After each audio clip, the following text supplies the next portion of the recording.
வணக்கம். நான் உங்கள் Aathira. Welcome to Aathira audio books.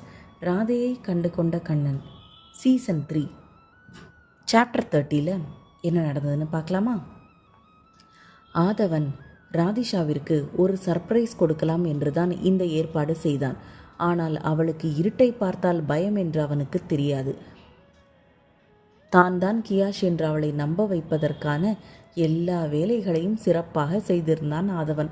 ஆனால் இப்படி சரியான நேரத்தில் கவின் யாதவ் உள்ளே புகுந்து அவனது திட்டங்கள் மொத்தத்தையும் தவிடுபொடியாக்குவான் என்று அவன் சற்றும் எதிர்பார்க்கவில்லை.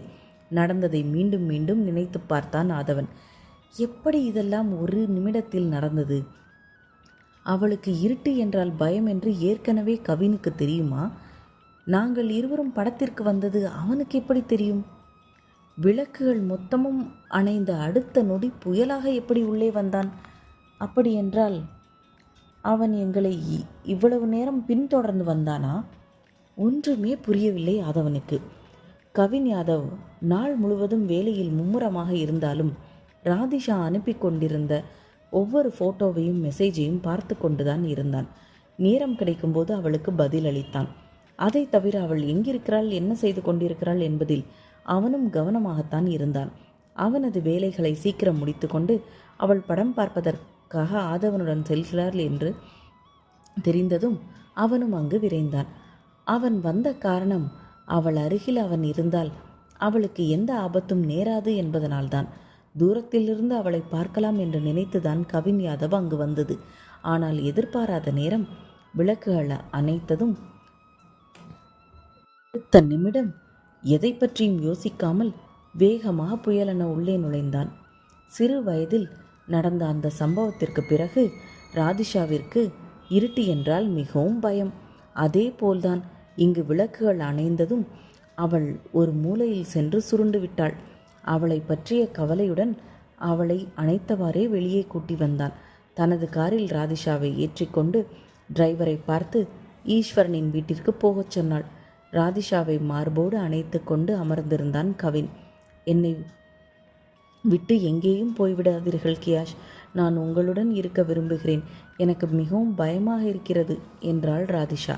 இல்லை திஷா, நான் எங்கேயும் போக மாட்டேன், உன்னுடனேயே தான் இருப்பேன் என்றான் கவின் அவளை சமாதானப்படுத்தும் விதமாக. அப்படியென்றால் எனக்கு ப்ராமிஸ் பண்ணி கொடுங்கள், இன்று இரவு நீங்கள் என்னுடன் தான் இருக்க வேண்டும் என்றாள் ராதிஷா பிடிவாதமாக. ப்ராமிஸ், கண்டிப்பாக இன்று நான் உன்னுடன் தான் இருப்பேன் திஷா, நீ அமைதியாக தூங்கு என்றான் கவின். ராதிஷா அவனது இதய துடிப்பை கேட்ட வண்ணம் அமைதியாக உறங்கினாள். அவளது தலைமுடியை கோதிக்கொண்டே அவள் முகத்தை ரசித்து கொண்டிருந்தான் கவின் யாதவ். எதிர்பார்க்காத நேரம் அவனுக்கு ஒரு ஃபோன் கால் வந்தது. யார் இந்நேரத்தில் அழைப்பது என்று யோசித்து கொண்டே ஃபோனை எடுத்த பொழுது அவனது செக்ரட்டரி ஃபோன் செய்திருந்தாள். சிஎம் சார், ஒரு பேட் நியூஸ். மோரா சிட்டிக்கு அருகில் 7.2 மேக்னிடியூட் அளவு நிலநடுக்கம் பதிவாகி இருக்கிறது. சில இடங்களில் வீடுகள் இடிந்து விழுந்திருக்கிறது. அதுவும் இந்த இரவு நேரத்தில் எத்தனை உயிர் பலிகள் இருக்கும் என்று தெரியவில்லை. ஆட்களை அனுப்புவதற்கு உங்களிடம் பெர்மிஷன் வாங்க தான் கால் செய்தேன் என்றாள் செக்ரட்டரி. கவினுக்கு விஷயத்தை கேட்டதும் மனம் பாரமாகிவிட்டது. அவன் கைகளுக்குள் அமைதியாக உறங்கிக் கொண்டிருந்த ராதிஷாவை பார்த்தான். அதே நேரம் பொறுப்பான மாநிலத்தின் முதலமைச்சராக அவன் முடிவெடுக்க வேண்டிய நேரம். நிவாரணப் பணிக்கான வேலையை தொடங்குங்கள், நானே நேராகச் செல்கிறேன் என்றான் கவின் யாதவ். சிஎம் சார், அங்கே சிச்சுவேஷன் ரொம்ப மோசமாக இருக்குது. எப்போ வேணும்னாலும் மறுபடியும் நிலநடுக்கம் வரலாம். இந்த நேரத்தில் நீங்கள் அங்கே போகிறது சரியாக படலை என்றாள் செக்ரட்டரி. என்னோட உயிர் அவ்வளவு முக்கியம் என்றால் எனக்கு கீழ் வேலை செய்பவர்களின் உயிரும் மக்களின் உயிரும் முக்கியம்தானே என கேட்டான் கவின். சார், நான் தேவையானவற்றை தயார் செய்கிறேன், நீங்கள் ஜாக்கிரதையாக சென்று வாருங்கள் என்றாள் செக்ரட்டரி. கண்டிப்பாக, நான் ஒரு பர்சனல் வேலையாக வெளியே வந்திருக்கேன், இன்னும் கொஞ்ச நேரத்தில் முடிச்சுட்டு நான் வந்து சேர்ந்துடுறேன் என்று கூறிய கவின் ஃபோனை வைத்து விட்டான். இவ்வளவு சிறு வயதில் கவின் அரசியலுக்கு வந்ததை யாராலும் ஏற்றுக்கொள்ள முடியவில்லை. அதைவிட மாநிலத்தின் முதலமைச்சராக இன்னும் அவனை ஏற்றுக்கொள்ள மாநிலத்தின் பல பகுதிகள் மறுத்தது. அவர்களை பொறுத்தவரை 60 வயதிற்கு மேற்பட்டவர்கள்தான் மாநிலத்தின் முதலமைச்சராக இருக்க வேண்டும். அவர்களுக்கு தான் அனுபவமும் வயதும் அறிவும் ஜாஸ்தியாக இருக்கும் என்பது அவர்களது நம்பிக்கை. இந்த காலத்தில் இப்படி ஒரு இளைஞனை மாநிலத்தின் முதலமைச்சராக அவர்களால் இன்னும் ஏற்றுக்கொள்ள முடியவில்லைதான்.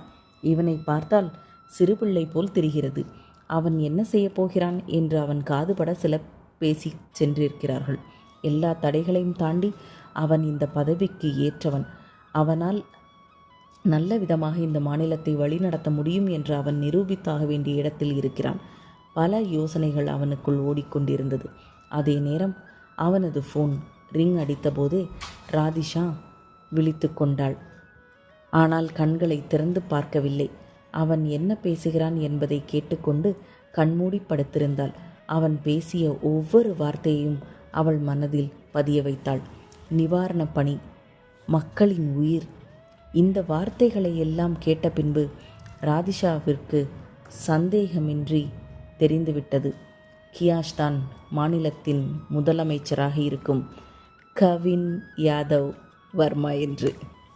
இந்த லவ் ஸ்டோரியில் அடுத்து என்ன நடக்க போகுதுன்னு நெக்ஸ்ட் எபிசோடில் பார்க்கலாம். பாய் வியூயர்ஸ்.